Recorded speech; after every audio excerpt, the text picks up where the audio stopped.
Chers collègues, estimés invités, amis, et vous tous, acteurs qui provoquez le changement.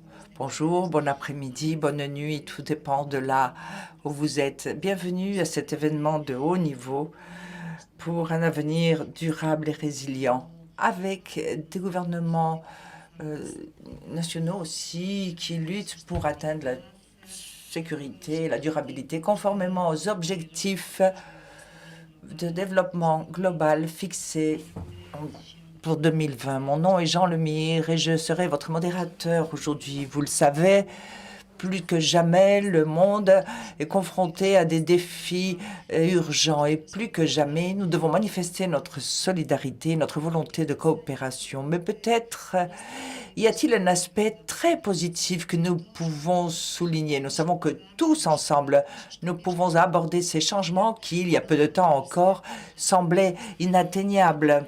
Et nous devons élargir, faire courir cette solidarité historique pour pouvoir aujourd'hui relever ces défis que nous lance l'environnement. Il faut que l'effort soit global pour répondre à cette crise climatique, crise de la biodiversité.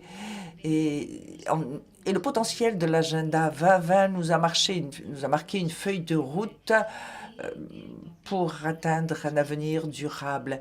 Et le rôle clé de ces gouvernements infranationaux est essentiel. C'est le premier des 3 événements que va organiser Regions 4 en 2021.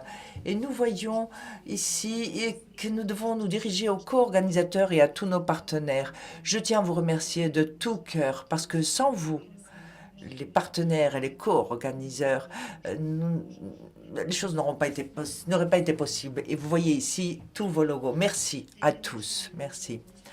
Nous avons des orateurs de très haut niveau aujourd'hui. Dans notre premier panel, nous allons voir comment aborder ce qui nous intéresse depuis la récupération jusqu'à la résilience à l'avenir. Et nous devons pour cela avoir une vision, une approche unique en incluant la résilience dans notre agenda global.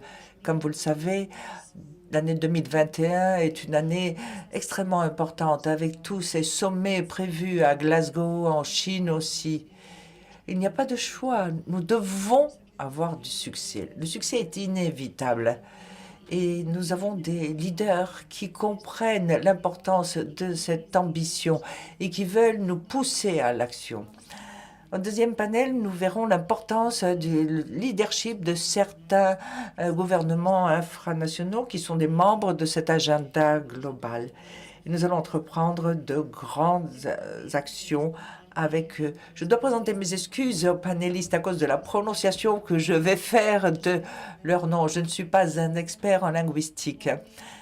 Je vais présenter d'abord l'honorable Madame Arantxa Tapia, présidente de Regions 4 et ministre pour le développement économique, la durabilité et l'environnement du Pays basque. Madame Tapia, vous avez la parole. Merci. Merci, Monsieur Lemire. Bon après-midi à tous. Au nom de Regions Force, je veux souhaiter la bienvenue au gouvernement, au président, aux ministres, représentants de l'Union européenne, aux représentants internationaux et à tous les participants qui sont avec nous ici aujourd'hui. Ce sommet de haut niveau va aborder l'interconnexion entre le bien-être, la prospérité, la planète et les personnes avec une gouvernance multinationale et avec une coopération internationale. Aujourd'hui, nous allons agglutiner ici différentes régions de différents contextes, mais dans le cadre du forum politique de l'ONU pour le développement durable. Ces régions représentent notre zone et nous avons une série de collègues qui sont présents pour cette participation. Aujourd'hui, nous allons donner la parole à nos aspirations pour ces réunions globales qui viendront en 2021. Et nous allons partager nos apports, nous allons contribuer pour comprendre que nous avons une opportunité réelle pour faire face à la justice sociale, au développement économique qui ont été interrompus par la pandémie qui a conditionné certains des progrès déjà atteints dans l'agenda 2030. Mais cela a mis aussi en lumière le pouvoir de la prise des décisions politiques. L'événement qui commence aujourd'hui regroupe des têtes de gouvernement qui vont montrer leur engagement envers les objectifs pour le développement durable, pour pouvoir structurer, configurer une récupération post-Covid. Regions 4 est une communauté de plus de 40 gouvernements sous-nationaux et infranationaux de partout dans le monde qui a promis l'intégration du développement durable, l'action climatique et la biodiversité pendant presque 20 ans.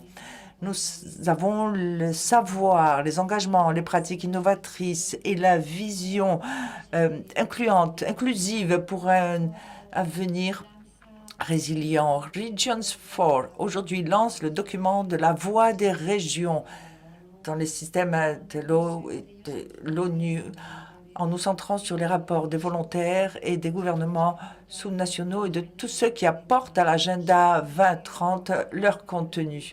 Contenu qui est basé sur le savoir et l'expérience partagée par les pratiques de Regions 4. Et ce que nous voulons faire, c'est soutenir les objectifs de développement durable. Je vous invite à en savoir davantage au sujet des bénéfices pour pouvoir nous connaître mieux au niveau régional et pour capter l'inspiration d'une série d'exemples pratiques pour savoir comment aligner ces objectifs avec la législation et nos indicateurs et budgets.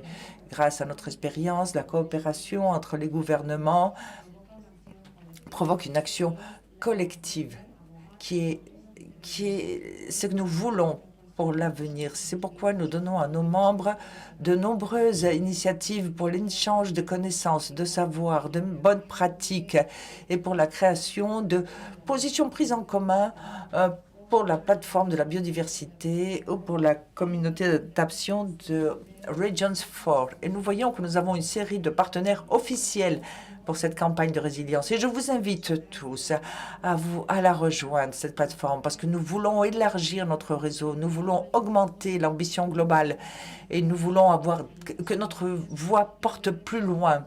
Et nous voulons configurer une alliance globale pour un développement durable. Et pour cela, nous devons aborder cette crise environnementale que nous souffrons aujourd'hui. Pour ces raisons, nous avons fait connaître aux Nations Unies que nous voulons travailler à un système multilatéral avec les Nations Unies, en même temps que les gouvernements sous-nationaux, infranationaux reçoivent la reconnaissance et la visibilité qu'ils méritent en tant que participants clés au sein des agendas de développement durable. Et de nouveau, au nom de Regions 4, mais aussi au nom de la présidence du gouvernement basque, nous espérons que cet événement inspire les gouvernements nationaux pour qu'ils coopèrent à plusieurs niveaux. Nous voulons aussi inspirer les régions pour qu'elles présentent leurs meilleures pratiques, leurs idées, leurs exemples. Et nous voulons aussi recevoir de l'inspiration et donner de l'inspiration aux régions qui ne nous ont pas rejoints encore. L'inspiration est importante, celle de tous les participants qui sont les porte-parole des citoyens avec leurs engagements, leurs actions pour construire un avenir plus résilient pour nous tous, en particulier pour nos jeunes. Merci. Merci beaucoup. J'espère que cette rencontre va être très intéressante pour nous tous. Merci beaucoup, Madame Tapia, pour vos aimables paroles. Continuons. Continuons. Pour cela, nous avons besoin de vous pour ce travail magnifique, pour travailler tous ensemble. C'est un plaisir maintenant de présenter notre première équipe d'experts. Nous allons parler avec eux de la récupération, mais aussi d'un avenir résilient. Nous avons avec nous M. Lothar de France, division des objectifs de développement durable. Et nous aurons aussi Mme Suchan Chomba, ambassadrice de tout ce réseau globale.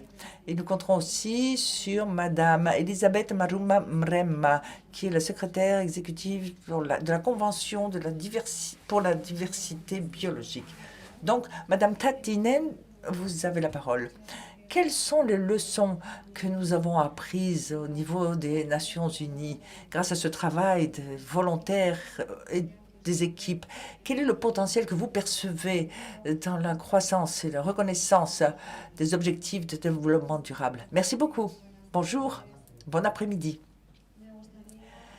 J'aimerais commencer par remercier Richard Ford et toutes les régions concernées dans ce développement durable et à tous les partenaires qui m'ont invité à vous rejoindre cet après-midi. C'est un plaisir immense pour moi de pouvoir parler, échanger avec vous, même si c'est pour peu de temps.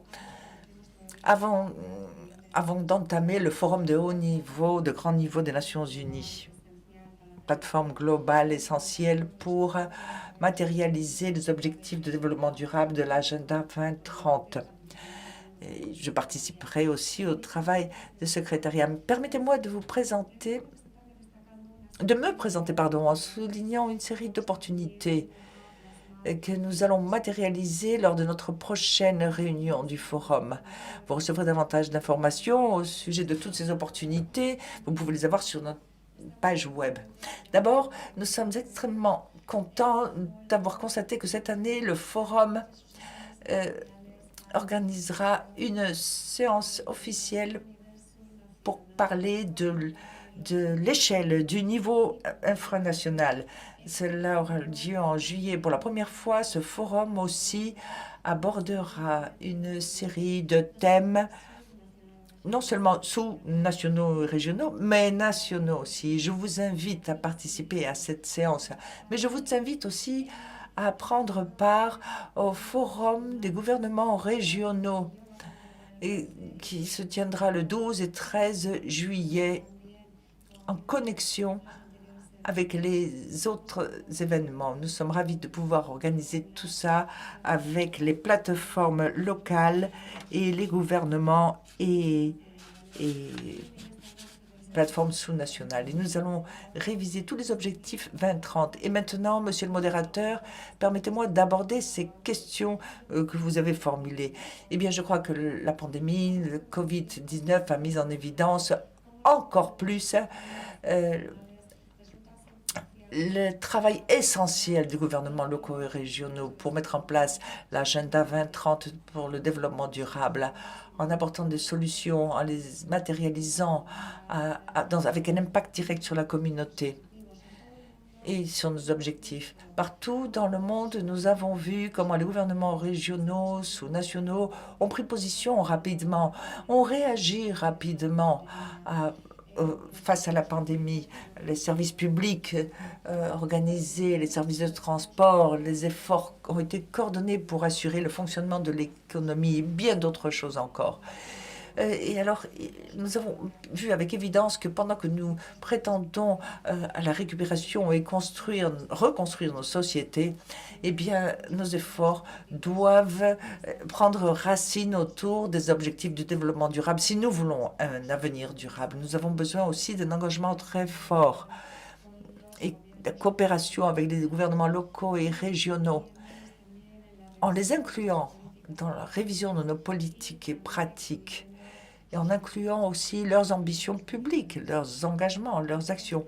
Donc, dans ce contexte, nous sommes très émus, c'est le mot, parce que ces dernières années, nous avons vu comment les bénévoles au niveau local, encouragés par les gouvernements locaux et régionaux, se sont impliqués et ont fait qu'il y ait une croissance très grande. Nous voyons que cela peut être un outil très effectif pour pouvoir trouver rapidement ces objectifs de développement durable. Ils peuvent améliorer le dialogue et la cohérence entre les différents niveaux de gouvernement, y compris la création d'interconnexions. Et avec ces révisions au niveau national de volontaires préparées par les différents gouvernements. Ce qui est encourageant, c'est que ces bénéfices ont été reconnus par les États membres. États qui ont renforcé tout ça et qui se sont rendus compte que les objectifs de développement durable sont un outil de poids. Et ils les ont intégrés dans les négociations récentes et ils vont les inclure à l'avenir dans les modalités pour la négociation politique du plus haut niveau. Grâce à cela, nos États membres ont ont fourni un feedback très important pour cela, pour engager de façon plus systématique cet appui des gouvernements locaux et régionaux dans ce processus. À titre d'exemple, ALAS peut être un outil très intéressant pour perfectionner la collaboration entre les Nations unies et les bureaux des coordinateurs des résidences avec des acteurs régionaux pour que cela devienne quelque chose d'encore plus profond, de plus de poids de ces gouvernements infranationaux et des experts. Nous pensons que ces outils, l'outil ALAS, peut être quelque chose de très fort, de très puissant pour renforcer des associations au niveau local, régional et sous-national. Comme vous le savez, beaucoup des commissions de l'Union européenne doivent jouer un rôle important, très important, en amenant tout cela à leurs discussions et au forum pour le développement durable, pour pouvoir organiser ainsi le leadership au niveau le plus élevé dans les forums politiques. UNESAC, UNDESAC, qui est notre division pour les objectifs de développement durable, a apporté beaucoup de capacités pour la construction et le soutien avec les gouvernements régionaux qui sont très intéressés. Et en construisant cette base, avec ces savoirs, ces connaissances que nous avons collectées tout au fil des ans, nous voyons que nous préparons et que nous perfectionnons cet outil de cible. Nous avons préparé aussi un guide global sur les événements. Guide où il est proposé une structure partagée, conjointe. Et ce que nous apportons, c'est une liste de thèmes qui peuvent apparaître dans ce processus. Ces éléments qui sont des directives, sont des directrices, sont des outils très pratiques pour tout gouvernement local ou régional qui sont en train de préparer leur propre guide, leur propre ALAS. Et nous voyons que grâce au secrétariat général, nous avons une série d'ex communs qui essaient d'apporter de la cohérence, de la cohésion aux révisions que nous allons faire et à tout notre contenu. L'année dernière, nous avons organisé une série d'ateliers pour les gouvernements locaux et régionaux en promouvant une plus grande implication dans ces processus, en intégrant les objectifs de développement durable dans nos stratégies. Ça a été formidable de voir comment les gouvernements locaux et régionaux ont pu apporter des solutions grâce à ces exercices. Ils ont pu trouver de nouveaux partenaires pour leur travail.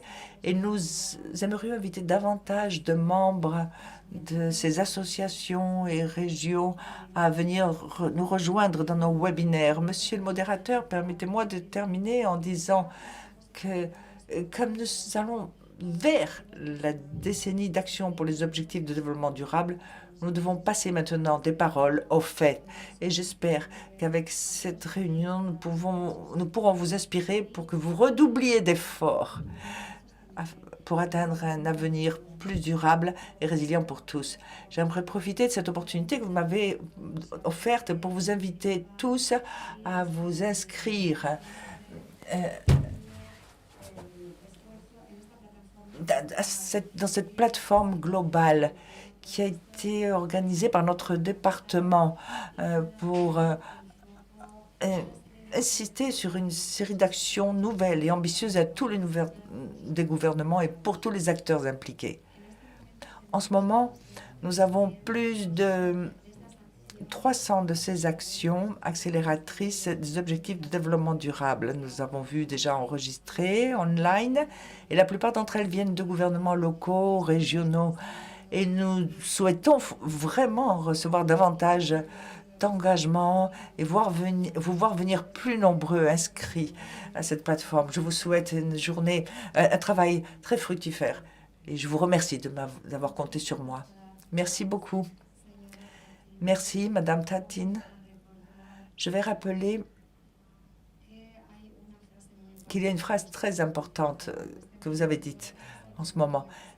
C'est le moment de passons des paroles aux actions. Merci beaucoup, Madame Tatine. La bière est un outil très important et vous avez envoyé des messages très forts à la famille de l'ONU sur l'importance des gouvernements locaux et sous-nationaux. Donc, de nouveau, merci, merci beaucoup. Je vais donner maintenant la parole à Madame Chamba, qui a joué un rôle très important dans la modernisation d'une série d'acteurs clés. Madame Chamba, bonjour. Une question pour vous. Qu'est-ce qui doit se matérialiser pour intégrer une solution de résilience? Qu'est-ce qu'il faut mettre en pratique? Merci. Merci beaucoup. Et j'aimerais commencer en remerciant Regions Ford pour cette invitation et pour me permettre de coopérer avec l'équipe de résilience de laquelle je suis ambassadrice globale. Monsieur le modérateur, nous savons que 65% des objectifs pour le développement durable ne peuvent pas être atteints, sauf si les gouvernements locaux et les infranationaux soient vraiment concernés et impliqués. Donc, au niveau global, arriver à national et local, cela demande des plans d'adaptation national et des apports nationaux. Et ce qu'a dit l'OTA aussi, ce concerne les révisions locales, simplement pour n'en citer que quelques-uns. Mais j'aimerais souligner 3 parties qui vont nous permettre d'atteindre une série de solutions résilientes, du moins ici en Afrique. Je commencerai en parlant de coordination et de collaboration. Le deuxième point sur lequel j'aimerais insister, c'est la décentralisation de la prise de décision. Et ensuite, nous devons parler de la décentralisation et de ce que cela signifie. Qu'entendons-nous par collaboration et coordination? Nous devons coordonner les plans nationaux d'adaptation, les objectifs des gouvernements au niveau régional, ce qui peut être un élément clé si nous voulons vraiment atteindre la cohérence et l'effectivité. Mais aussi, si nous voulons échanger les différentes activités et si nous il faut les intégrer dans cette plateforme. C'est-à-dire, il y a différentes interventions qui peuvent avoir des effets différents aussi, mais si nous commençons par cette collaboration, au bout du compte, ce que nous aurons, c'est une cohésion. La coordination doit se faire d'abord au niveau des politiques, au niveau de la planification et de la matérialisation. Et c'est pour ça qu'arrivé là, j'aimerais parler de la décentralisation postérieure. Qu'est-ce que j'entends par là? Eh bien, nous devons parler des principes qui doivent s'adapter au niveau local. Et nous voyons que cela a aidé à développer tous les partenaires.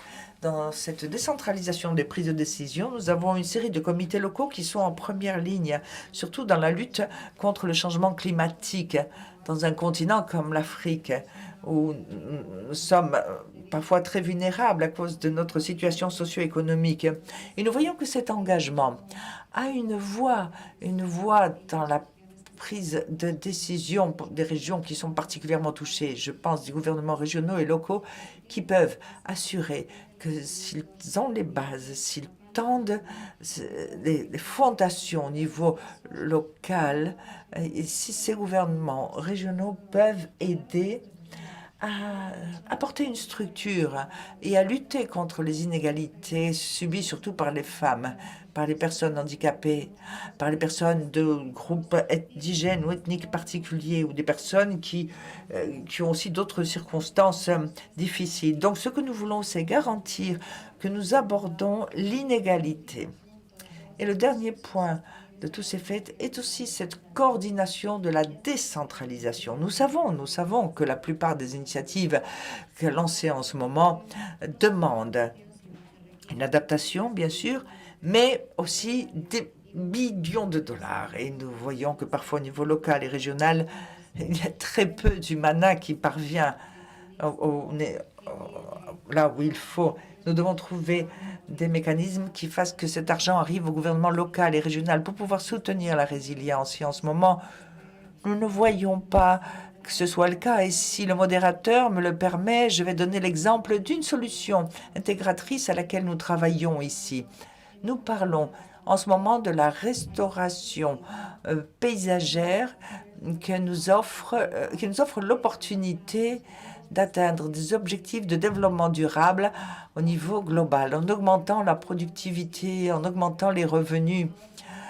Quelque chose qui va se produire à conséquence de tout ça, sans oublier d'autres aspects et qui apparaîtront une fois restauré l'écosystème. En Afrique, nous faisons tout ça grâce à l'engagement des 100. Et là, nous avons plus d'1,125 million hectares où nous essayons d'appliquer tout ça. La question que je me pose, quelle est la situation des gouvernements locaux et régionaux au niveau de toute l'Afrique? Eh bien, ma réponse, c'est quelque chose c'est un processus progressif et qui va devoir imprégner tout ce qui est gouvernement local. Gouvernement local qui va être essentiel pour le design, pour l'établissement de priorités, pour le financement, pour pouvoir matérialiser toutes ces actions qui doivent être faites à grande vitesse et avec des capacités particulières et des habiletés particulières pour pouvoir continuer sur le chemin de la durabilité. Le modérateur a donné des exemples excellents sur l'intégration de ce genre de personnes et nous avons toutes ces actions qui ont été faites, par exemple, dans des villes comme Marrakech au Maroc. Au Maroc, il y a beaucoup de villes qui sont devenues des villes ambassadrices par rapport au changement climatique. Et nous devons respecter toutes les prescriptions de l'accord de Paris. Et nous devons inclure absolument tous les acteurs possibles, y compris des négoces, toutes sortes de personnes, toutes sortes de coopérations. Bien évidemment, il faut arriver à la résilience, parce que sinon nous n'allons pas survivre à tous les avatars du changement climatique et si nous n'arrivons pas à obtenir cette coopération. C'est pour cela que je veux encourager d'autres acteurs à venir nous rejoindre dans cette lutte pour pouvoir entreprendre nos actions, mais d'autres aussi, et avec plus d'acteurs. Si nous sommes plus nombreux, nous arriverons à trouver le mécanisme adéquat pour cette résilience. Notre objectif est d'avoir au moins 4 000 millions de personnes provenant de différents groupes et de comités pour pouvoir atteindre les objectifs de l'agenda 2030. Merci beaucoup. Vous avez montré l'importance d'un travail en commun et vous avez abordé un terme très important aussi, le financement. C'est un aspect essentiel et vous avez parlé aussi de l'importance de l'inclusion, c'est-à-dire tout le monde devrait avoir sa parole, sa voix dans ce processus. Je vous en remercie. Bien, nous n'avons presque plus de temps.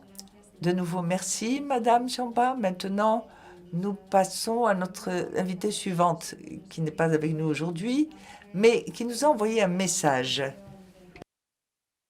Un message plein de toute la décision qui la caractérise. Nous parlons de Madame Elisabeth Nagonandema, qui est la secrétaire pour le département pour la biodiversité, qui nous envoie ce message.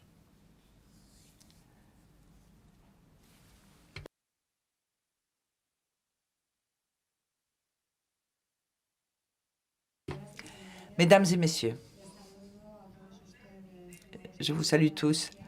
J'aimerais remercier le réseau des gouvernements régionaux pour le développement durable de me permettre d'aborder cette situation et de participer à cet événement. La mobilisation des gouvernements sous-nationaux dans les régions pour freiner ce passage inacceptable de la nature est essentiel pour notre bien-être et celui de la planète.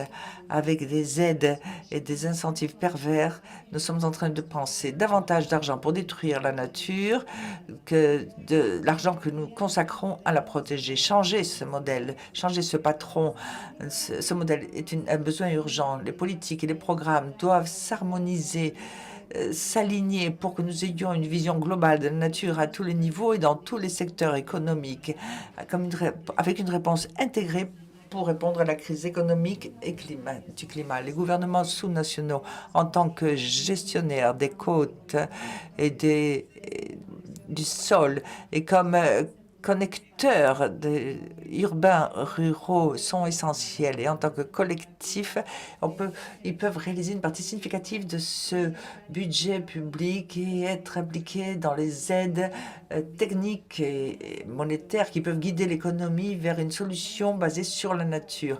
Nous devons prendre en compte ces objectifs de développement durable et nous devons aussi les réviser au forum de grand niveau. Les pays les plus pauvres. Dans les pays les plus pauvres, la nature représente plus de 50% du produit intérieur brut. Et le rôle dans la pandémie COVID-19 pour notre santé, au titre individuel et planétaire, a été très bien établi par la plateforme des politiques scientifiques intergouvernementales en abordant le thème des services et des écosystèmes de la biodiversité. L'eau propre arrive à ta table 10 fois meilleur marché si elle a été purifiée dans les rivières et les lacs. Il n'y a pas d'adaptation effective, une adaptation au changement climatique sans des solutions basées sur la nature. De la même façon qu'il ne peut pas y avoir de production propre ou une consommation durable sans assurer une bonne gestion de la nature, car c'est l'actif pour le développement le plus important que nous possédons. Ces paquets pour la récupération économique globale sont une énorme opportunité. Construire un monde plus vert, ancrer le pouvoir de la nature est quelque chose d'essentiel parce que le monde prépare ces paquets d'investissements les plus importants en ce moment. Les régions, les États, les provinces doivent jouer un rôle important. Et lors de cette conférence pour le changement bioclimatique et la biodiversité qui va se tenir à l'avenir, nous devons adopter une série d'objectifs ambitieux pour préserver notre résilience collective et protéger la nature, un des actifs les plus importants pour le bien-être des hommes. Avec la Convention pour la diversité biologique, nous avons une opportunité unique devant nous. Et les Nations unies sont en train de concevoir des directrices qui dureront 10 ans pour un monde plus aimable en ce sens. Et ce cadre de la biodiversité 2020 sera un processus de conseil dans lequel les voix des villes et les gouvernements sous-régionaux vont se faire entendre comme une partie du gouvernement mondial d'un groupe de travail pour le développement de ce cadre. Comme un accord multilatéral, la Convention, à travers son secrétariat, a déjà 11 ans d'expérience et apporte sa participation avec un grand sens d'État au niveau locaux qui se sont organisés de façon parallèle. C'est là que Regions 4 et les nombreux gouvernements sous-nationaux se sont engagés dans cette convention pour la biodiversité. C'est là qu'on peut marquer la différence. Les résultats des travaux au-delà de ce cadre de la biodiversité 2020 et le processus d'Édimbourg pour l'engagement des villes et des gouvernements nationaux aideront toutes les parties, aideront tous les acteurs à identifier et mettre en place des solutions qui aborderaient ces objectifs de développement durable multiples et les accords environnementaux multilatéraux intégrés dans des processus participatifs seront essentiels pour cela. Je vous invite à démontrer votre rôle catalyseur en stimulant l'action en faveur du climat, de la biodiversité et du développement durable, en essayant d'obtenir des politiques cohérentes et des pratiques cohérentes. J'ai très envie de voir les résultats de cet événement lors de la 15e rencontre pour la Convention de la biodiversité biodiversité, et en novembre. Merci beaucoup. Merci beaucoup, Madame Rema. Maintenant, c'est un grand plaisir de vous présenter le Premier ministre de Galles, du Pays de Galles, Mark Redford. Merci beaucoup.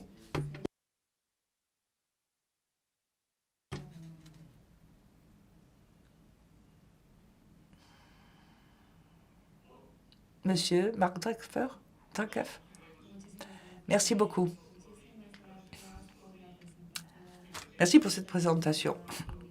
Et merci de m'avoir invité à former partie de cet événement aujourd'hui. Le Pays de Galles est une des 4 nations qui composent le Royaume-Uni. C'est une petite nation avec 3 millions de personnes.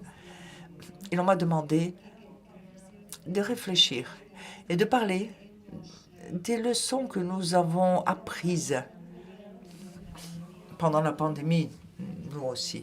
Bien sûr, nous avons eu des choses qui nous ont permis de comprendre comment atteindre ces objectifs de développement durable. En 3-4 minutes, je dois parler de certaines des leçons que nous avons apprises. D'abord, la solidarité, bien sûr, une leçon que nous avons apprise. Et après, le local. Pour survivre à l'impact de la pandémie, ici, en Galles, la solidarité a été un actif clé pour nous. Et en tant que gouvernement, notre travail a été de soutenir, d'aider à matérialiser cet engagement des personnes au quotidien quand ils aidaient et protégeaient les autres. Et en termes de local, nous avons appris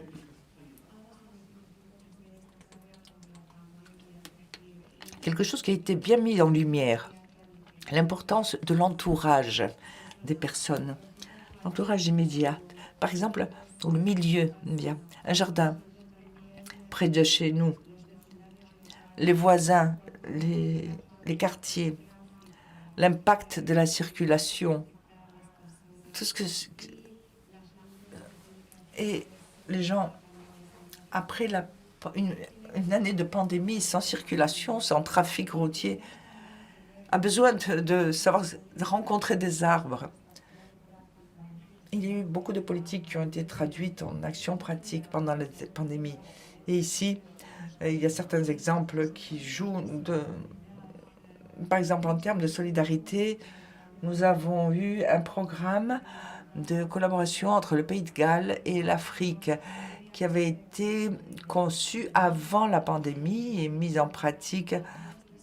Ce projet prétendait aider les personnes en Ouganda qui prétendaient planter des forêts de la taille de Galles, du Pays de Galles, dans leur propre pays.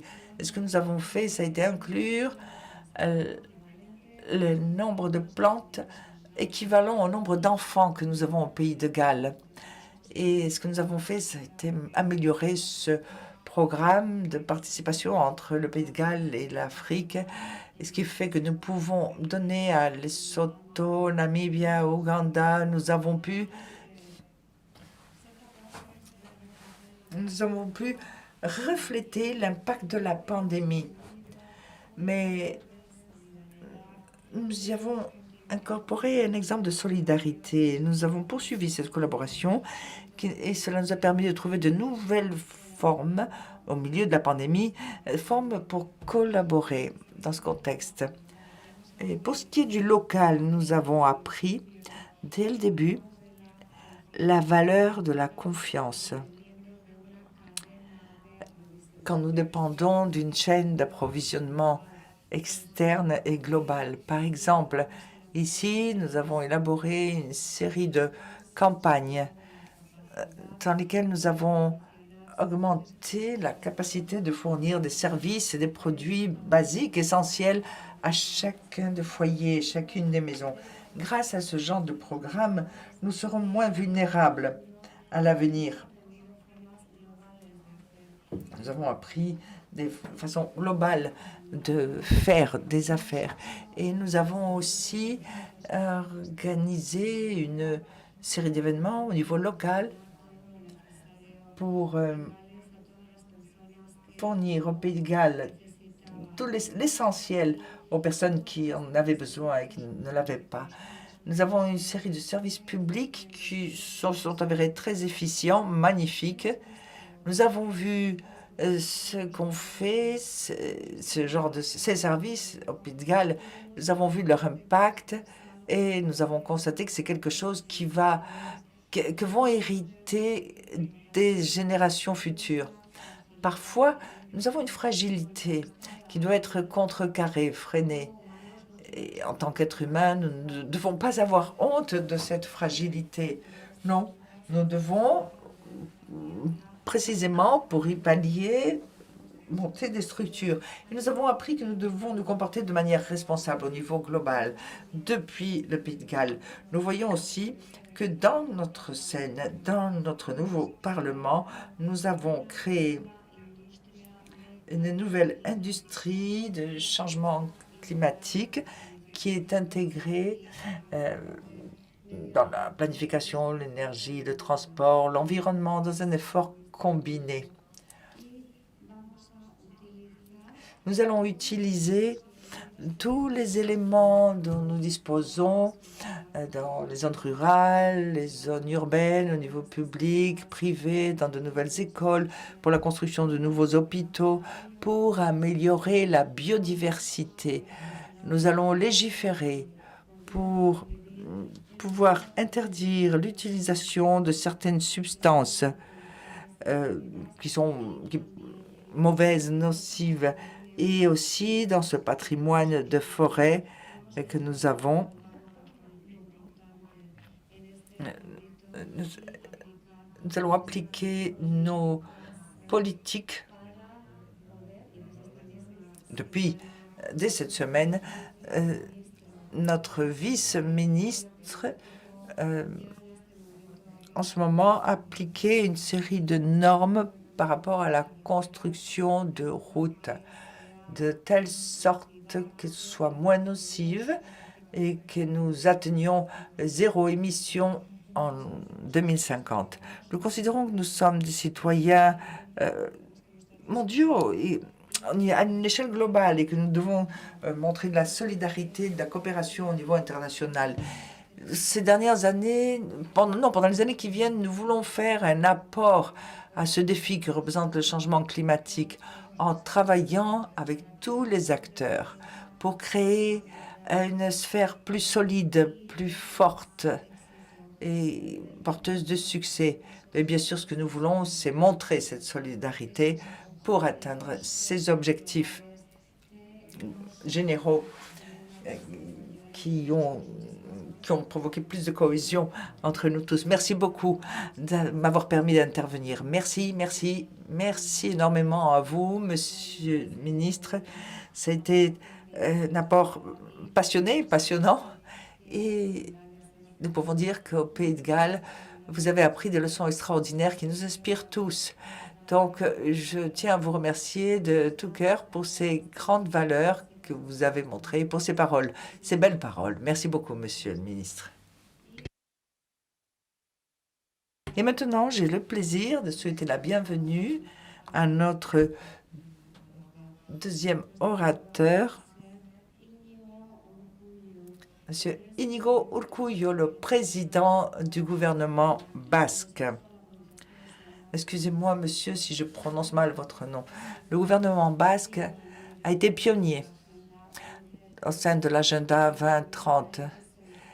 Et avoir cette approche généralisée dans cet agenda, en mobilisant énormément d'agences sociaux pour mettre en pratique une nouvelle vision pour présenter votre territoire à l'échelle globale. Comment avez-vous obtenu cette manière de coopérer, de travailler tous ensemble?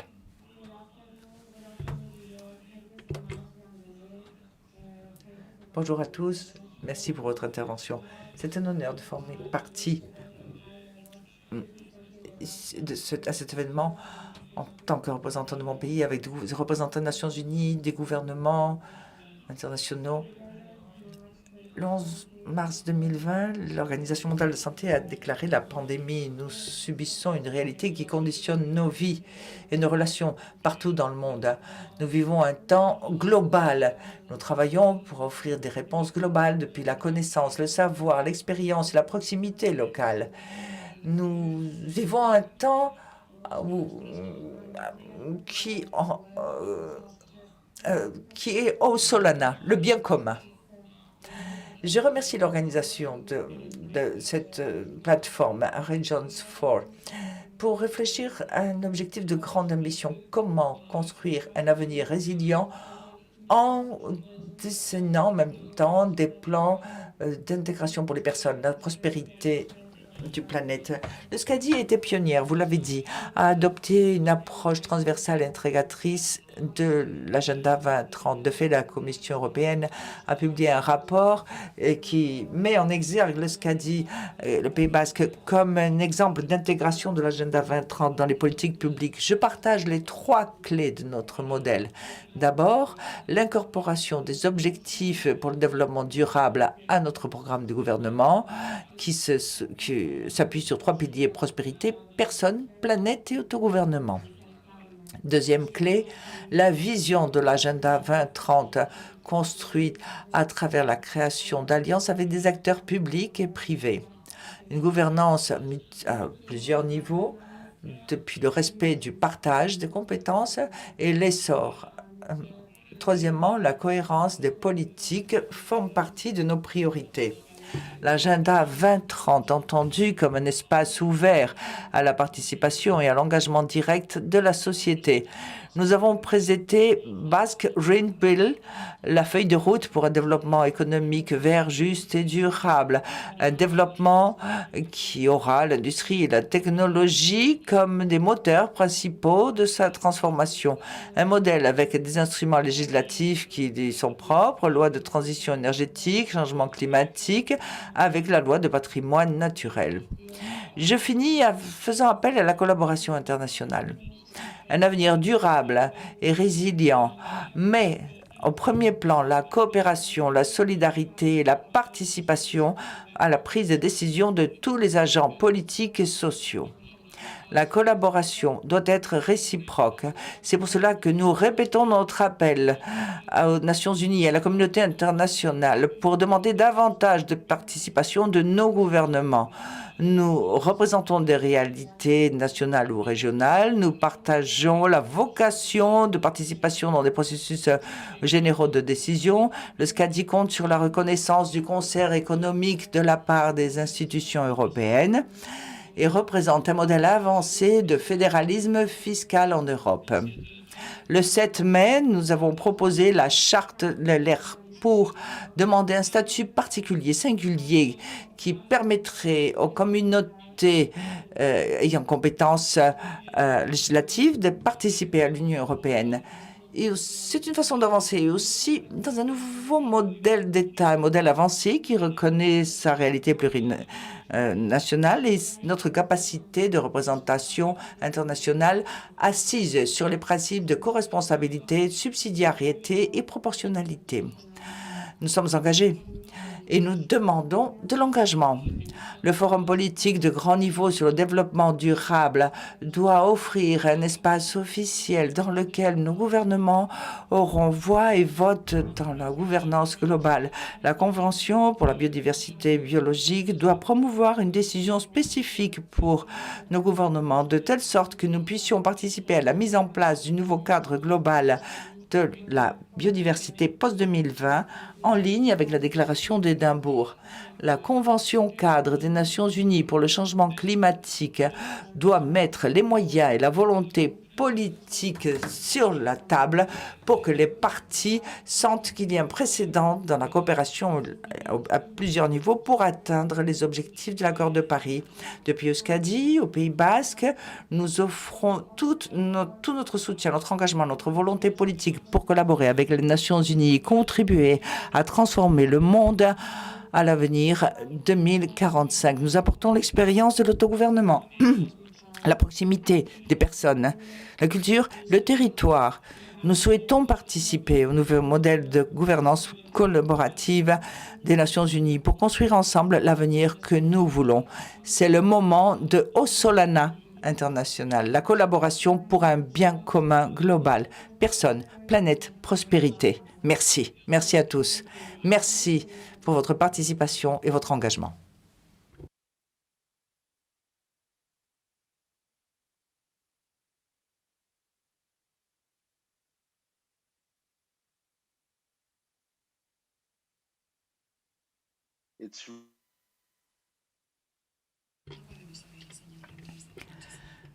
Nous ne vous entendons pas, Monsieur Lemire, nous ne pouvons pas traduire.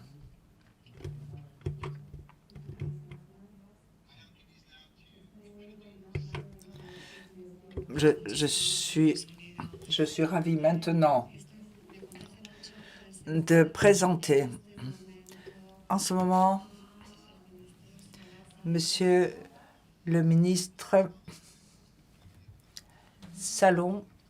Salah Maclay. Au Maroc, les régions sont englobées dans une série de structures. Et Malak Selik est très engagé la protection du gouvernement. Comment construisez-vous, cette résilience? Vous avez la parole.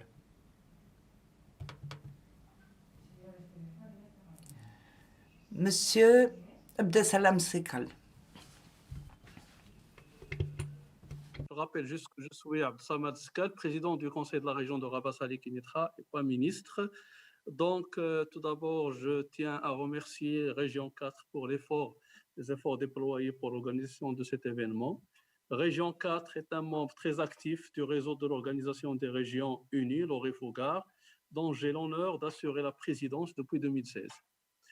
Notre réseau, OREFOGAR, est une plateforme dédiée aux gouvernements infranationaux et aux régions, et dont l'un des objectifs principaux est de porter la voix de ce niveau de gouvernance dans les débats mondiaux d'importance capitale, comme cela est le cas pour le débat que nous tenons aujourd'hui autour du rôle des gouvernements infranationaux dans l'implémentation et l'intégration des agendas mondiaux, notamment l'agenda 2030 pour le développement durable, l'accord de Paris sur le climat et le nouvel agenda urbain. Comme vous le savez, la réussite du déploiement de ces trois agendas actés depuis déjà plus de 5 ans est un processus complexe et lent à faire mûrir par la pratique. Il doit se construire sur des formes renouvelées et innovantes en termes d'outils et de méthodes de gouvernance multiniveau, et dans le cadre d'une nouvelle pédagogie de partage et de co-construction.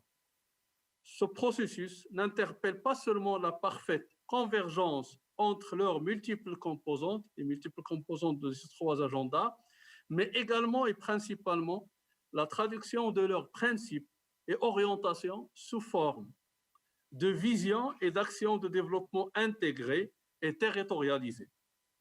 C'est pourquoi les régions et les gouvernements infranationaux constituent l'échelle la plus appropriée où on peut développer ce genre de vision et de programmes territorialisés et intégrés. D'ailleurs, les régions et gouvernements régionaux sont en effet appelés de par leurs prérogatives et compétences à élaborer des visions de développement territorial dans le cadre de démarches de planification stratégique mobilisatrice de l'ensemble des acteurs territoriaux et dans le cadre d'un processus inclusif, partenarial, démocratique, visant à co-créer le développement durable des territoires. Cette dimension territoriale, où l'échelle régionale joue un rôle central, permet d'élaborer une vision et un projet de développement et de traduire ces principes et contenus en actions concrètes ayant des impacts directs et positifs sur les populations en donnant un contenu effectif et opérationnel au principe de subsidiarité entre les différents niveaux de gouvernance et en assurant une proximité, une participation des citoyens au processus de prise de décision. C'est dans ce cadre que les régions marocaines sont devenues aujourd'hui un acteur majeur de ce processus, à la faveur d'une grande réforme territoriale engagée par notre pays depuis une décennie. Le processus de régionalisation avancé, ainsi engagé dans mon pays, a permis l'émergence d'un modèle de gouvernance territoriale basé sur le principe de subsidiarité active entre l'État et les trois niveaux de collectivité territoriale, à savoir les régions, les préfectures et les communes.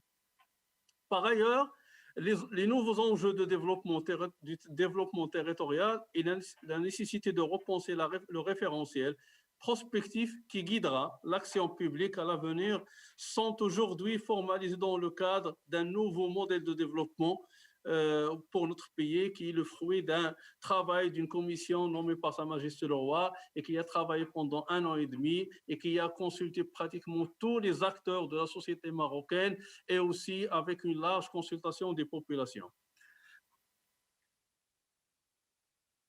Ce modèle de développement a réservé une place importante à la dimension territoriale de développement, en définissant les clés d'entrée et les axes stratégiques, afin d'en faire des territoires résilients, lieux d'ancrage de développement et source de création de richesses matérielles et immatérielles, d'éclosion et de la démocratie participative et d'ancrage des principes de la durabilité des ressources et de leur résilience face aux effets du changement climatique.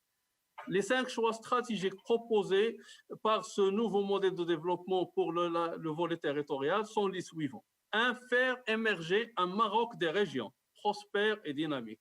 2. Assurer une réorganisation innovante des échelons territoriaux et favoriser leur articulation. 3. Favoriser un aménagement intégré des territoires, améliorer l'habitat et le cadre de vie et renforcer la connectivité et la mobilité. 4. Préserver les ressources naturelles et renforcer la résilience des territoires au changement climatique. 5.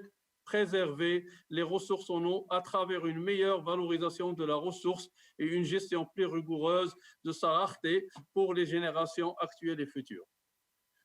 En consacrant ainsi la place centrale des territoires dans le nouveau modèle de développement, au Maroc, une nouvelle voie s'ouvre pour consolider les acquis et ouvrir de nouvelles pistes d'action qui devront permettre d'éclairer davantage les déterminants d'une planification stratégique régionale portée aujourd'hui par 2 outils articulés, à savoir au Maroc, nous avons 2 outils pour les régions pour faire la planification stratégique du territoire. Le premier, c'est le schéma régional d'aménagement de territoire, SRAT, qui est un cadre général de référence sur le long terme, 25 à 30 ans, d'un développement régional durable et cohérent et qui représente un cadre consensuel entre les différents acteurs du territoire, qu'ils soient publics ou privés.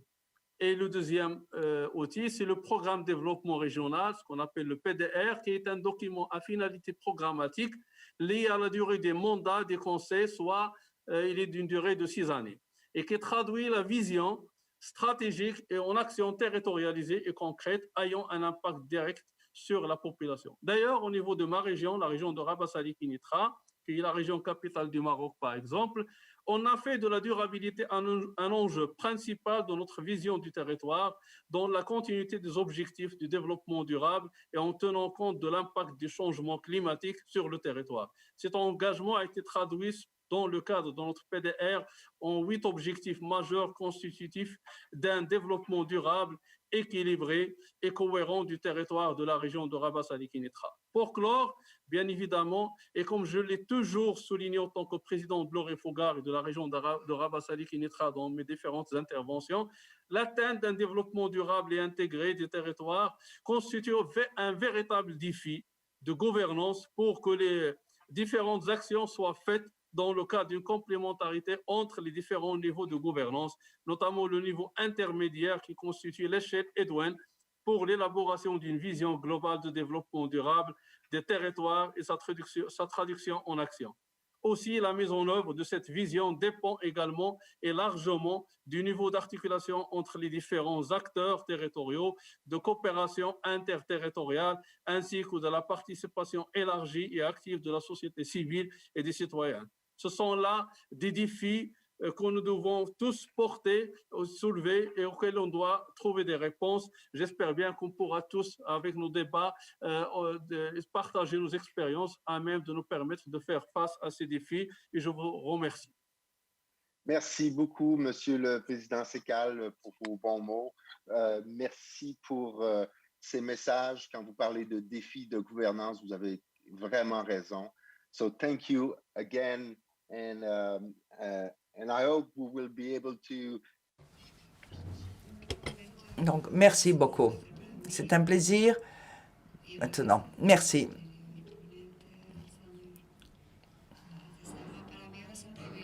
Maintenant, j'ai le privilège de vous présenter notre oratrice suivante.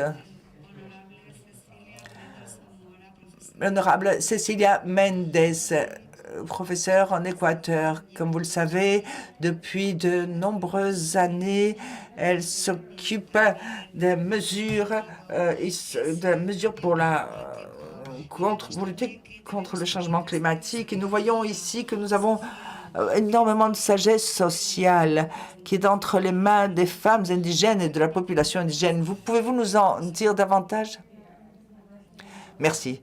Merci de permettre à l'Équateur et l'Amérique latine, de par ma voix, de présenter dans ce forum les expériences que nous avons vécues dans notre pays par rapport à des choses essentielles dont nous parlons aujourd'hui et qui concernent essentiellement la crise sanitaire associée sans doute à la crise économique, qui est un des axes du développement durable. Pour signaler qu'à ce niveau, dans notre pays, il y a eu un lien avec les gouvernements indigènes qui sont dans nos zones. Une zone au sud-est de notre région et les communes de San Sebastián. Pour dire que au moment de la pandémie, nous avons appris à apprécier les connaissances, les savoirs andins sur la médecine, qui est une médecine ancestrale, mais qui concerne pas seulement le savoir, mais aussi les connaissances. Et ce que nous avons fait, ça a été mettre en place un système de systématisation de processus. Et l'un des éléments qui a aidé à soigner à la Souaï, dans une grande partie des communautés indigènes, c'est la cascavelia. C'est un produit originaire d'ici, de nos régions, et qui, vers le 19e siècle, a servi à contrôler le paludisme, mais qui s'est avéré extrêmement efficace pour contrôler la pandémie Covid-19. Cela nous connecte avec l'obligation que nous avons en tant que gouvernement intermédiaire, comme nous le disons ici, à soigner notre nature. De là, les soins des forêts primaires, la conservation de tout ce que signifie l'eau, les étangs, les lacs, les rivières, et qui tant à voir avec cette biodiversité si importante, essentielle qui existe, et qui a été mise de nouveau en lumière pour soigner la population les plus vulnérables. Population avec des indigènes, mais aussi avec des métis urbains et ruraux qui se sont tournés vers ces savoirs de leurs ancêtres pour se protéger contre ce virus mortel. Ça, d'une part. À côté de ça, nous sommes inquiétés de récupérer les systèmes environnementaux, lacustres surtout, qui sont ceux qui nous donnent, qui nous fournissent de l'eau pure, potable, et qui nous encouragent à soigner soigner l'enfance. C'est pour cela que nous avons récupéré des zones humides, des rivières, l'activité. Et tout cela connecte avec le besoin d'encourager le développement. Et ensuite, il est important de dire que nous avons essayé de nous connecter, de connecter avec les communautés paysannes et les villes pour encourager la lutte contre la faim, qui suppose des crises économiques, climatiques et sanitaires. 3 crises qui sont bien évidemment l'inquiétude de nous tous. Dans le cas de Naswaï, ce que nous avons fait, ça a été renforcer les entreprises d'économie mixte où participe pleinement le gouvernement provincial, les entreprises Lahaswai qui s'occupent, par exemple, de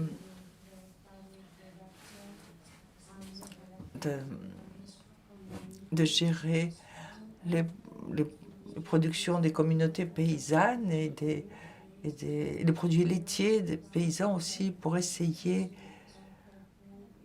de parer aux besoins en alimentation dans la Swai.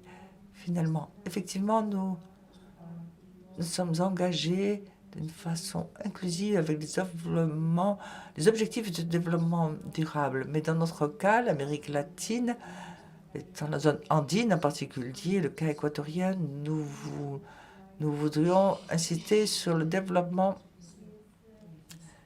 humain. Cet axe du développement humain est le noyau dur. Le soin porté aux vulnérables, pour nous, est priorité absolue, mais nous reconnaissons l'importance énorme que nous avons avec tous les blocs économiques, sociaux, les Nations Unies. Nous avons plusieurs travaux qui ont été présentés face à l'ONU pour le développement durable. Merci beaucoup de m'avoir écouté. Bonne journée.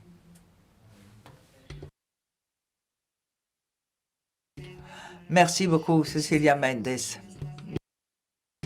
Merci énormément. Comme tu l'as dit, je crois que nous avons besoin d'initiatives qui fassent entendre mieux les voix des personnes indigènes, qu'ils apportent à notre contexte. Et la connaissance traditionnelle est clé pour l'avenir. Merci. Pour moi, c'est un plaisir maintenant de vous présenter l'honorable Pere Aragonès, président du gouvernement de la Catalogne, Espagne. Monsieur le Président, c'est un plaisir de vous avoir aujourd'hui parmi nous. Pour que ce développement durable soit atteint, nous avons besoin de volonté, de qualité. Et nous voyons qu'en Catalogne, il y a un nombre énorme d'engagements pour mettre en place l'agenda 2020. Mais nous allons plus loin que la Catalogne. Qu'est-ce qui vous pousse à cette approche intégrée, Monsieur le Président? Bonjour à tous.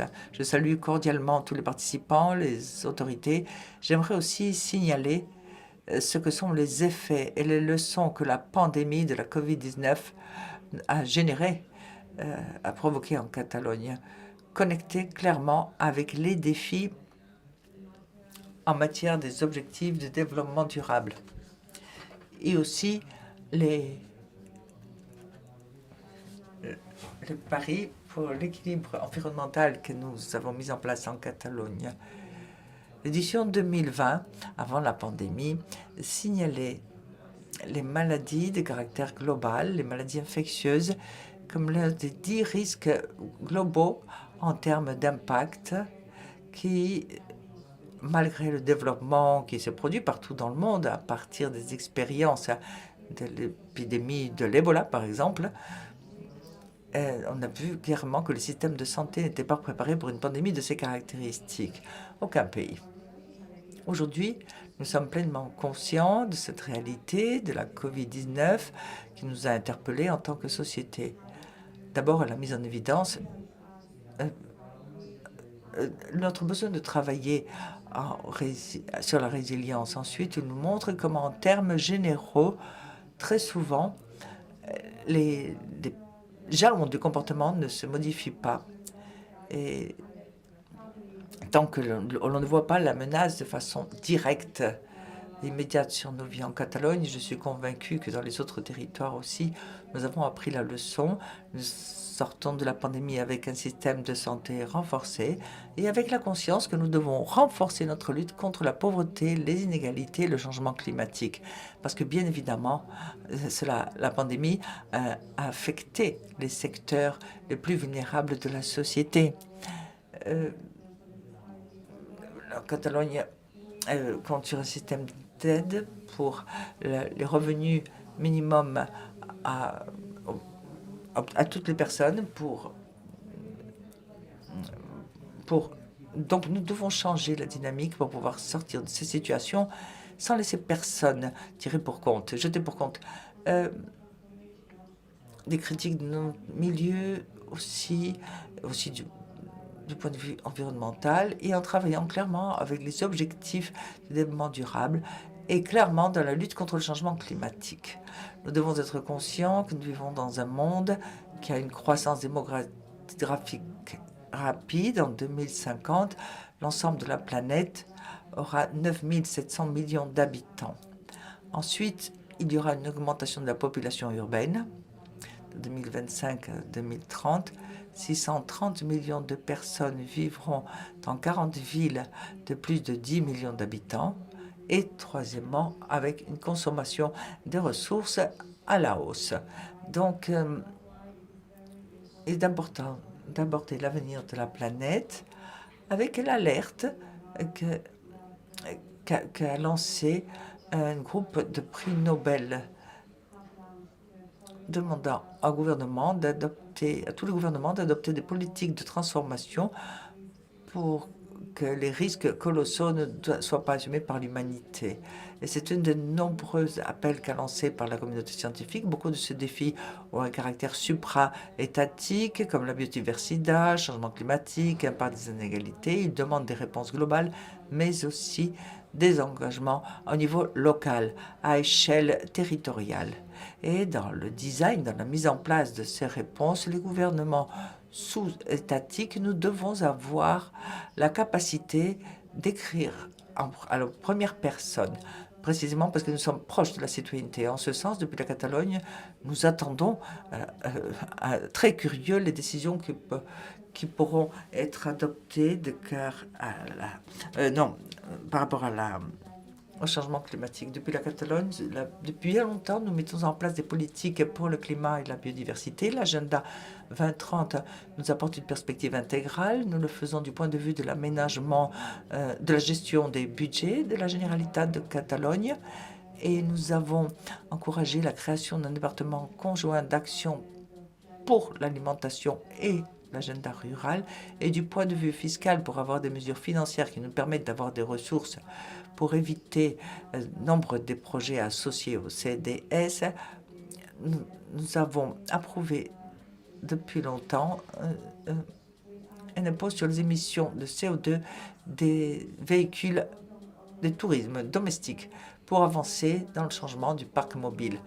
Et nous avons aussi mis en place le plan stratégique d'alimentation de la Catalogne et la stratégie de bioéconomie 2021-2030. Autant d'exemples du design de la transformation que nous faisons en Catalogne. Nous ciblons l'agenda 2030 pour construire un monde meilleur de celui qu'il y avait avant la pandémie. Et dans les territoires, comme ceux qui sommes ici représentés, je suis sûr que nous allons être les premiers acteurs. Merci beaucoup.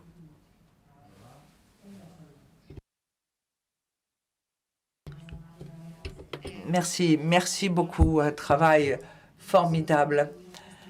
Nous apprenons de ce que vous venez de dire sur ces politiques transformatrices, une réponse globale, mais aussi une réponse locale. Cela a été très inspirateur. Merci énormément. Et maintenant, pour moi, c'est un plaisir de donner la parole à l'honorable Akabe, président de Comoé Sud, Comoé, monsieur Akaole, qui venait de passer par un pacte de la pandémie. Nous avons vu qu'il y a des gouvernements qui ont dû adopter des pratiques déterminées. Et vous, monsieur, vous avez reçu le prix du meilleur gestionnaire de la pandémie en 2020. Monsieur le Président, quelles sont les leçons que nous pouvons apprendre de Sud Comoé et quelles sont celles que vous avez apprises? Merci beaucoup. Bien, merci. Bien, mais à la vérité, je ne suis pas là aujourd'hui en tant que ministre de la Santé. J'ai géré la pandémie en COVID-19 en tant que ministre de la Santé de Côte d'Ivoire, mais aujourd'hui, je suis président du Conseil économique, social et environnemental régional. Et ici, je parle spécifiquement en tant que président des régions, président de la région du Sud-Comoé. Ceci dit, mesdames et messieurs les organisateurs et les panélistes de cette session, c'est encore un honneur et un privilège de permettre à la région du Sud-Comoé de participer à ce forum de haut niveau sur la construction d'un avenir durable et résilient. Nous allons présenter premièrement notre politique en la matière et deuxièmement des pratiques en cours de la lutte contre le changement climatique. Premièrement, la politique du Conseil régional du Sud-Comoé en matière de changement climatique. La stratégie de lutte adoptée par le Conseil régional du Sud-Comoé consiste à prendre en compte le changement climatique dans la planification du développement régional. À cet effet, le plan stratégique régional de développement du Sud-Comoé et deux plans sectoriels, l'un pour la promotion du tourisme et l'autre pour l'insertion professionnelle des jeunes, prennent en compte le changement climatique. Le plan régional sectoriel du tourisme ambitionne de faire la promotion de l'écotourisme et le balnéaire comme alternative à la sensibilisation sur la protection de l'environnement. Le plan régional sectoriel d'insertion socio-professionnelle, quant à lui, a favorisé l'étude sommaire de la vulnérabilité de la région du Sud-Comoé au changement climatique. Une démarche plutôt à promouvoir les métiers verts dans le changement climatique et une opportunité dans la politique de l'emploi des jeunes du Conseil régional. Deuxièmement, les actions de lutte contre le réchauffement climatique, atténuation et ou adaptation engagées par le Conseil régional du Sud-Comoé. Dans la mise en œuvre de sa stratégie de lutte contre le changement climatique, certaines actions de mesures d'atténuation et d'adaptation sont initiées par le Conseil régional, parmi lesquelles on peut noter, premièrement, les mesures d'atténuation. Il s'agit de la création d'une réserve naturelle volontaire communautaire. Ce Conseil régional a en effet initié une demande de classement en cours de 10 787 hectares, 85 arts de la forêt des marais de la Tanoué-Eyi en réserve naturelle volontaire pour favoriser sa protection et sa conservation. En effet, au regard de sa biodiversité variée et rare, cette forêt est classée d'importance exceptionnelle parmi les aires prioritaires de conservation régionale pour la forêt de Haute-Guinée, des mammifères, des oiseaux, des écosystèmes d'eau douce. On y mène des activités de suivi écologique, de développement communautaire, agroforesterie et la surveillance, etc.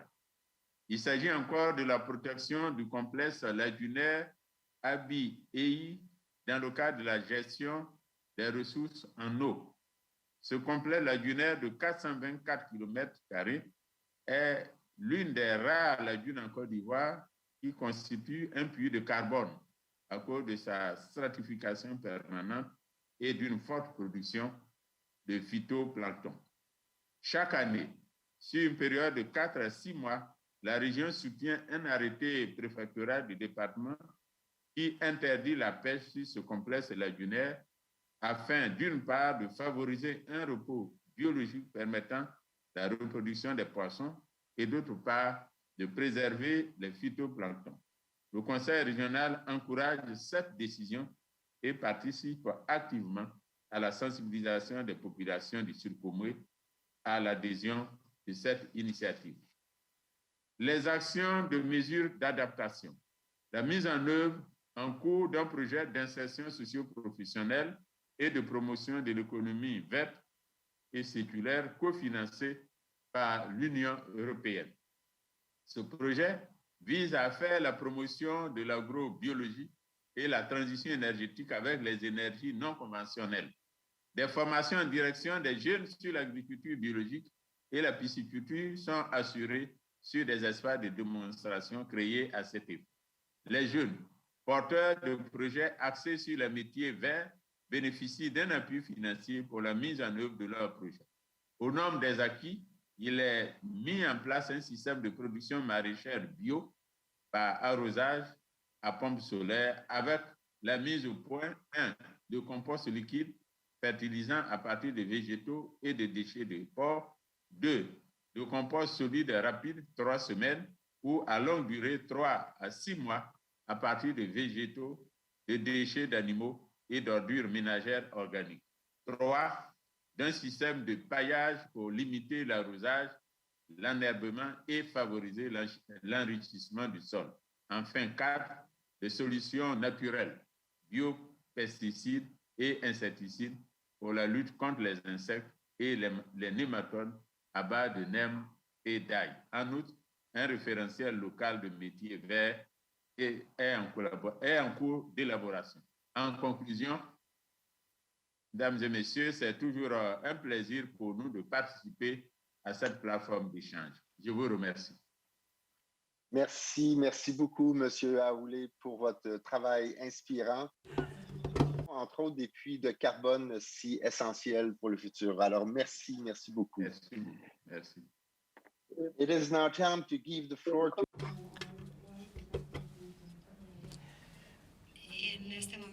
Et maintenant, nous souhaitons la bienvenue à Monsieur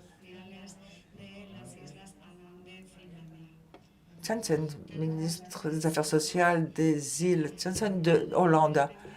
À la vie de l'exemple est un exemple et depuis très longtemps, il est impliqué dans la lutte pour la durabilité. Chaque année, ils produisent un agenda avec 7 objectifs à long terme. Donnez-nous vos recommandations, s'il vous plaît. Racontez-nous vos leçons apprises pour augmenter la durabilité après la pandémie de la COVID-19. Merci beaucoup de m'avoir invité à participer à cet événement. C'était très intéressant d'entendre toutes les personnes qui m'ont précédé aujourd'hui. Un développement résilient, durable est une partie essentielle de notre vie dans les îles Åland. Nous sommes une autonomie qui se trouve dans la mer du Nord, entre la Suède et la Finlande nord de l'Europe. Nous avons 30 000 habitants, nous sommes 30 000 habitants et 6 000 petites îles composent notre archipel. Il n'y en a que 6 habitées.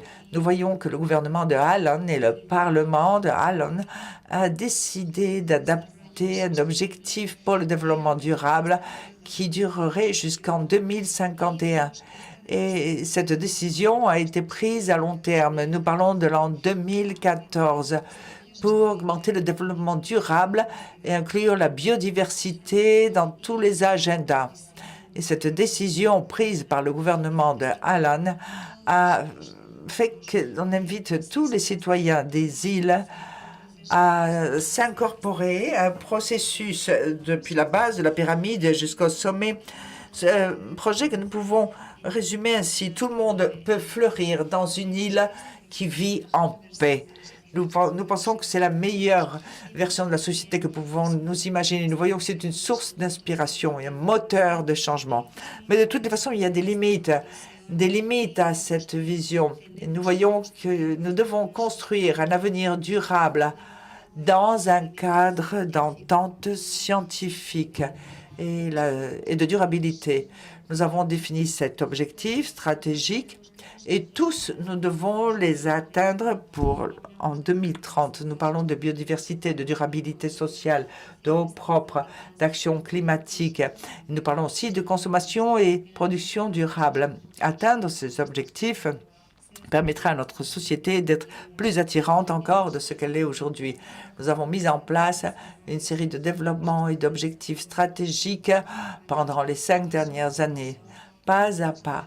Et maintenant, nous approchons de l'obtention de ces objectifs. Nous avons une série de structures d'appui pour la matérialisation et un réseau de collaboration et de guides et de directrices pour cela. Nous voyons que ce réseau n'est pas une agence gouvernementale, c'est simplement une collaboration libre de tous ses participants dans le réseau, nous avons des élus, des fonctionnaires, des hommes d'affaires qui représentent et collaborent et sont en contact continu les uns avec les autres. La pandémie Covid-19 a répercuté aussi sur les îles Åland, mais pour le moment, personne n'est décédé et cela est dû probablement à cette structure que nous avons, structure de contrôle strict d'infection, autant dans les résidences que dans les foyers. Nous avons une communication, nous avons fait un effort de communication énorme pour garantir tout ça. Quoi qu'il en soit, nous voyons qu'il y a eu d'autres conséquences à part la pandémie qui ont provoqué des préjudices à notre société. Nous parlons surtout de la communauté commerciale qui dépendent de frontières ouvertes pour pouvoir continuer à être vivante, pour être encore vivante. Et cela a empêché souvent de visiter, qui a provoqué de l'isolement, mais n'a pas empêché la communication et le transfert d'informations au niveau culturel. Au mois de mars de l'an dernier, nous nous sommes rendus compte que cette pandémie n'allait pas terminer en quelques semaines. Donc, nous avons dû apprendre. Nous avons dû apprendre rapidement à agir d'une manière sage et à prendre des décisions stratégiques. Mais de toutes les façons, nos objectifs de développement durable non seulement n'ont pas été modifiés ni ont été touchés, non, ils ont été renforcés pendant toute la pandémie. Nous avons appris qu'un agenda bien établi et consolidé nous aide en temps de crise. Mais cette crise de Covid a mis en évidence que notre société dépend d'autres sociétés. Notre société ne peut pas se soutenir toute seule. Elle a besoin du reste du monde et le reste du monde et nous-mêmes, nous devons nous transformer ensemble. Et pour finir, l'agenda 2030 et ces 7 objectifs durables concernent la générosité et l'empowerment. La vie est locale et nous croyons que le temps est venu pour les citoyens et les sociétés locales du monde de s'unir. Nous croyons que le moment est venu pour les Nations unies aussi de devenir le monde uni en s'ouvrant, en ouvrant une catégorie de membres d'honneur aux gouvernements locaux et régionaux. Salutations depuis les îles Åland. Peut-être qu'on se retrouvera ici un jour, pourquoi pas. Merci, merci beaucoup. C'est un message porteur, formidable, un message plein de passion, une idée formidable. Transformer les Nations unies en le monde uni. Je trouve l'idée excellente. Merci beaucoup pour tout cela. En ce moment, je vais présenter un collègue qui est avec nous depuis très longtemps, l'honorable Sergio Braz, secrétaire pour l'environnement Jalisco au Mexique. Ce qu'il veut, c'est attirer notre attention vers les écosystèmes avec la biodiversité pour éviter les maladies à l'avenir. Et que fait Jalisco en ce moment pour préserver tout cela? Tu peux partager ta perspective sur le rôle d'Édimbourg par rapport à tout ça. Donc, Sergio, tu as la parole. Muchas gracias, Jean. Es un gusto. Merci beaucoup.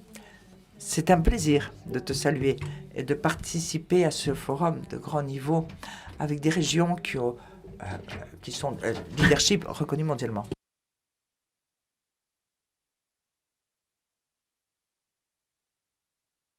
Le réchauffement global avec nombreux et différents écosystèmes sont provoqués par les activités humaines. La pollution de l'eau, de l'air, du sol, la chasse furtive, la déforestation, l'excès de pêche ont augmenté significativement la vulnérabilité de nos sociétés en aiguisant les problèmes d'inégalité. La présence d'une pandémie d'origine zoonotique a été causée par un animal sylvestre et pas par une prouve que l'interaction entre les sociétés humaines et la nature a tendance à dégénérer, qui représente de grands risques pour la survie de nos moyens de vie. Ces grands défis globaux demandent des actions collectives et contondantes, autant des gouvernements que des individus et des organisations. Il faut un grand effort pour changer les tendances de dégradation des écosystèmes. Et face à des problèmes aussi complexes, les solutions doivent être diverses, multiples, innovantes et effectives. Et la plupart de ces solutions naissent du local, de façon collaborative entre les niveaux de gouvernement et la société. C'est au niveau local que se trouvent beaucoup d'éléments clés pour aider nos nations à respecter leurs engagements par devant la communauté internationale en matière de changement climatique, de biodiversité et de lutte contre la pauvreté. C'est pour cela que le rôle des gouvernements nationaux est à chaque fois plus important dans les décisions qui, depuis le local, ont un impact global. L'État de Jalisco constitue la deuxième économie de notre pays.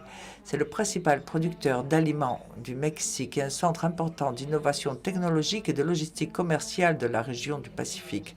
Cependant, cette force économique qui a permis le développement de l'État a été aussi un secteur de dégradation et de perte de nos écosystèmes et a augmenté notre vulnérabilité face au changement climatique. La déforestation est un des facteurs principaux de perte de biodiversité et de capacité des écosystèmes pour fournir en services environnementaux. En 2003-2013, notre État a perdu plus de 700 000 hectares de forêt. Et les 6 dernières années, on calcule qu'il y a une perte de 90 000 hectares. Ce que j'ai dit auparavant est extrêmement important parce que cette déforestation est causée principalement par 3 activités commerciales de production: l'élevage intensif, les cultures de l'avocat et les cultures d'agave. Pour résoudre le problème de fond et conserver les 4 millions d'hectares de forêt et de jungle et la grande diversité biologique qu'ils représentent, nous avons conçu différentes politiques qui forment partie de la stratégie étatique d'intégration de la biodiversité dans le secteur agropecuaire pour garantir que ces chaînes de production soient libres de déforestation à court terme. Pour la chaîne agave et tequila, on a construit avec le Conseil régulateur de dénomination d'origine, le label d'origine de la tequila et l'industrie de la tequila. Nous avons créé un protocole qui inclut une carte de zone éligible pour planter des agaves, ce qui transforme la tequila en premier produit distillé qui a un label de certification d'origine et de respect de la nature. Avec des financements d'initiatives internationales venant de Norvège et l'accord d'inscription britannique, et surtout avec des organisations de producteurs avec lesquelles on cherche à développer un protocole pour le développement de viande de bovins sans déforestation, contemplé depuis l'élevage jusqu'à la commercialisation. Par ailleurs, pour l'avocat, notre objectif est d'obtenir l'exportation d'avocats qui assurerait que ce sont des productions libres de déforestation. Et pour cela, nous avons signé des accords de collaboration. Les aires naturelles protégées est un autre des points importants qui nous permet d'encourager des programmes de développement rural en coordination avec les populations locales qui vivent dans de grandes inégalités. La taille des défis qui nous attendent est énorme et nous pensons que pour trouver des solutions à ces problèmes, il faut penser de façon innovante. En ce sens, avec l'appui du programme des Nations Unies pour le développement des initiatives Biofin du Mexique, on a développé Biofin Jalisco, pour mettre en place des politiques nécessaires pour la conservation de la biodiversité dans l'État. Dans le cadre de cet effort, on a conçu une initiative pour accélérer la bioéconomie de Jalisco et avec plusieurs aides et instruments financiers venant des différents secrétariats d'État, ainsi que l'essor donné à la biotechnologie et le transfert de technologies pour l'assainissement de l'entreprise dans l'activité et contribuer à la biodiversité. À Jalisco, nous sommes convaincus que la réactivation économique laisse voir que la transversalité est essentielle pour pouvoir avancer vers l'agenda de durabilité. Finalement, je veux signaler qu'en tant que gouvernement signataire de la charte d'Édimbourg et en tant que membre de la Convention pour la protection de la biologie, nous pourrons atteindre nos objectifs si la vision 2050 et nous voulons former partie des décisions globales en tant que gouvernement. Merci. As always, very inspiring, Sojo. Thank you very, very much. It's always great to see. Merci vraiment pour tout ça. Je te remercie parce que c'est toujours formidable de voir comment les actions de Jalisco sont toujours une source d'inspiration pour d'autres gouvernements. Merci beaucoup. J'espère que nous allons pouvoir nous rencontrer personnellement bientôt. Merci beaucoup. Et le dernier orateur d'aujourd'hui, c'est M. Eduardo Telli, sous-secrétaire pour l'environnement à Sao Paulo, Brésil. Sao Paulo est membre aussi du groupe de gouvernements infranationaux. Parlez-nous un peu plus du parcours de la reconnaissance au niveau infranational à faveur de la nature ou comment le travail de votre département a amené cette politique à Sao Paulo.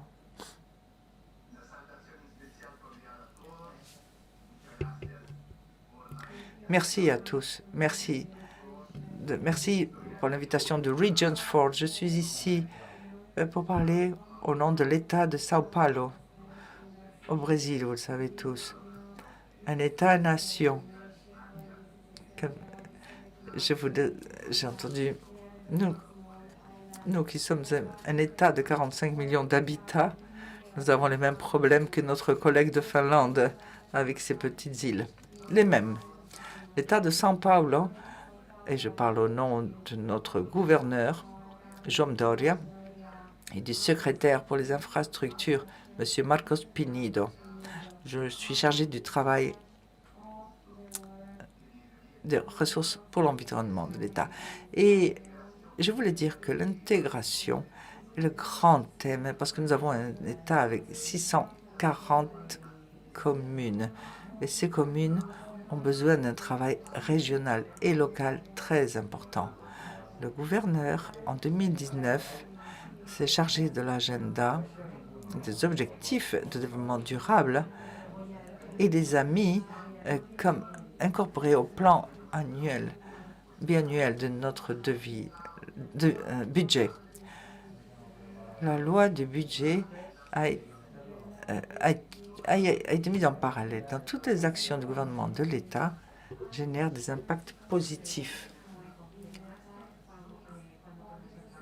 Personne, planète, prospérité, partnership et paix. Ce travail a impliqué par conséquent depuis lors notre agenda, supposé notre agenda. Vous savez que le Brésil a bien un grand problème à cause de l'état de la Covid. Mais l'état de São Paulo, grâce au travail ferme de notre gouvernement, a contrôle la situation. Et nous commençons un autre travail, agenda post-Covid, l'économie. Sur cet agenda, le thème central, c'est l'intégration. Climat, biodiversité.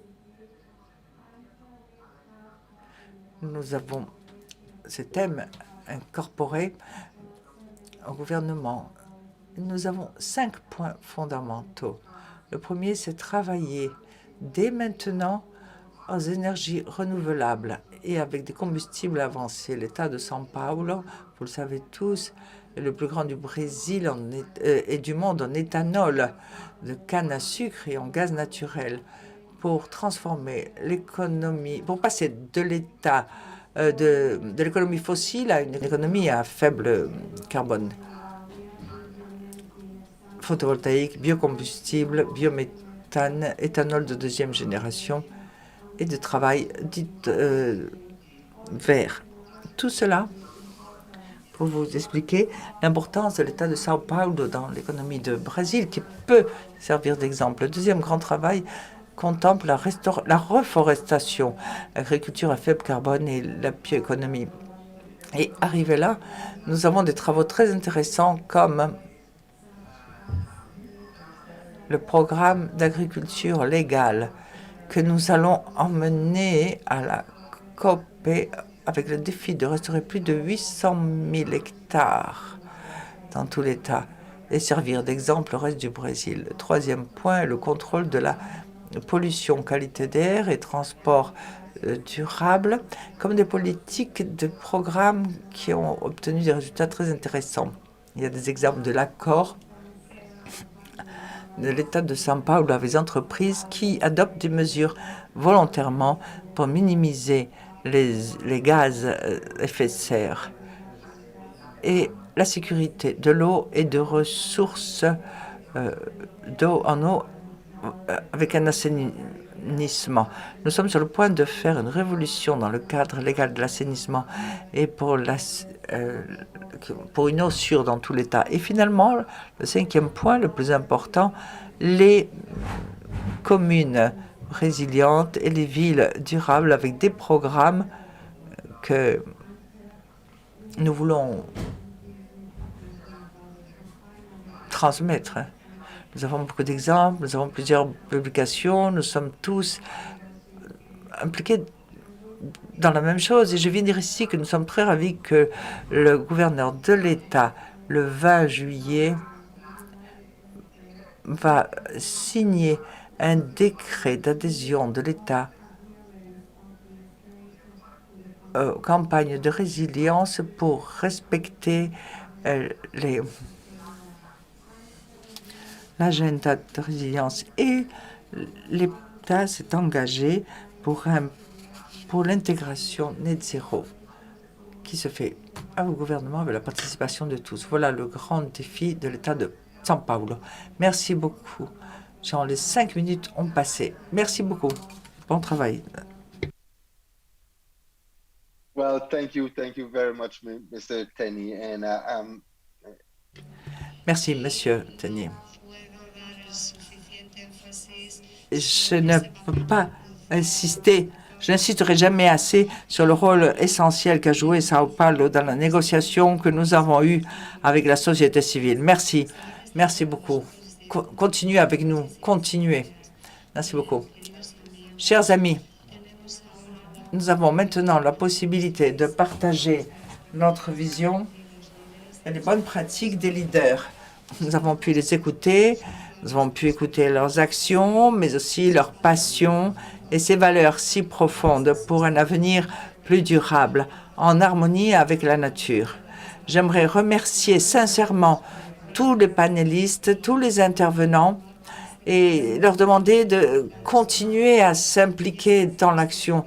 Nous savons bien sûr que nous sommes en pleine crise du climat, qui doit être abordée rapidement pour atteindre les objectifs de développement durable. Et le mot-clé, c'est la synergie pour accélérer l'action. C'est quelque chose de si important. C'est notre devoir d'écrire le suivant chapitre de l'histoire. Vous êtes des agents de changement.